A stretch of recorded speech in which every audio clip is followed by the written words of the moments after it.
As a parent, I don't want to see it. I don't know what it's going to accomplish. I'm not sure what it would look like for Wisconsin athletes, but I do think that it would be a benefit for kids.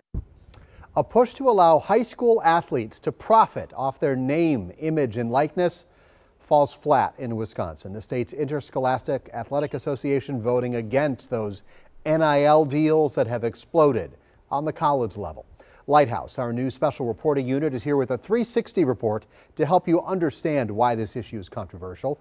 Lighthouse reporter Ben Jordan now with perspectives of parents and coaches at odds.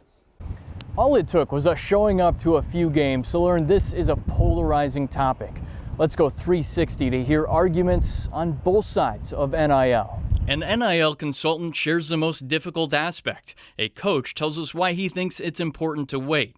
But we start with two parents, one who calls it a problem, another who sees it as a missed opportunity.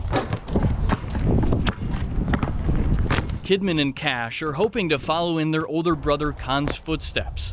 He was Mr. Basketball this year. The Wisconsin Lutheran standout is off to Duke University on a basketball scholarship. He's also expected to make six figures in NIL deals while at Duke. What is that going to mean for your son?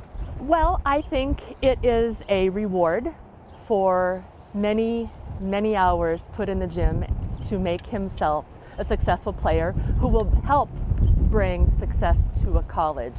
While Khan's hard work will start literally paying off in college, his mom Sherry is disappointed that after today's WIAA vote, her youngest four sons won't get the same opportunity in high school.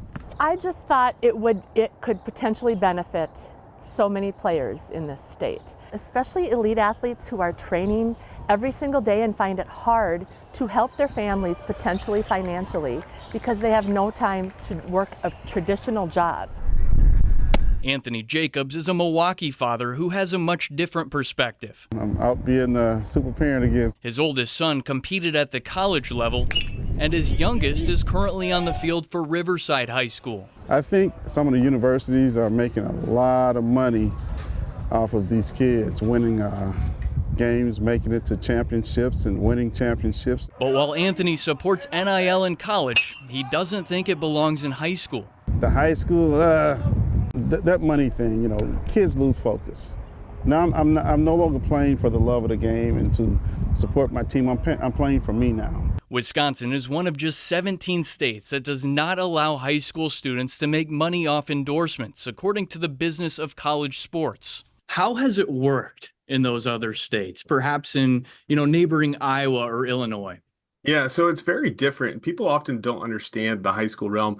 There is no national governing body for high school athletics. Scott Grant makes a living as an NIL consultant. He spoke at a Wisconsin Athletic Directors Association conference last fall to provide insight into this new world. I always tell people there are going to be the 2%, right? The kids that are the elite student athletes that are Division I recruits. It may be part of the conversation earlier, but a lot of student athletes you'll see have figured out a way to engage the social media following. A lot of them are entrepreneurial in nature. Push it, there you go. Data out of Georgia's High School Association shows their NIL program is off to a slow start with a minimal impact.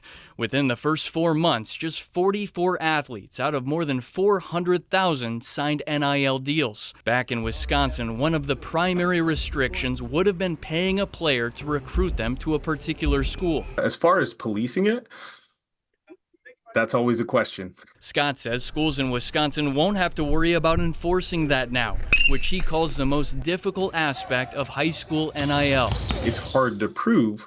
So there always is that question about who's going to push this in the wrong direction. Back on the baseball diamond. It is maybe the only pure form left of amateur athletics. Menominee Falls head coach Tim Gozler says his biggest fear with NIL would have been the potential for under-the-table deals to persuade top athletes to transfer. If it's happening or not, sometimes perception's reality in this world is you think there's always backroom deals, even if there's not. And I just think that the pressure that would put on players, families, administrators, coaches, local businesses. Tim is glad the state is holding off. He wants to see those issues ironed out elsewhere before it's implemented here.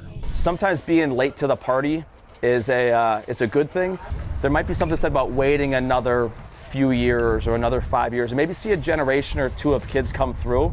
Once the toothpaste is out of the bottle, you're not going back. The WIAA made it clear today that one of the main reasons they put this up for a vote was to deter lawsuits, arguing that athletes have every right to make money off of their name, image, or likeness. Reporting in Shorewood, Ben Jordan, TMJ4 News.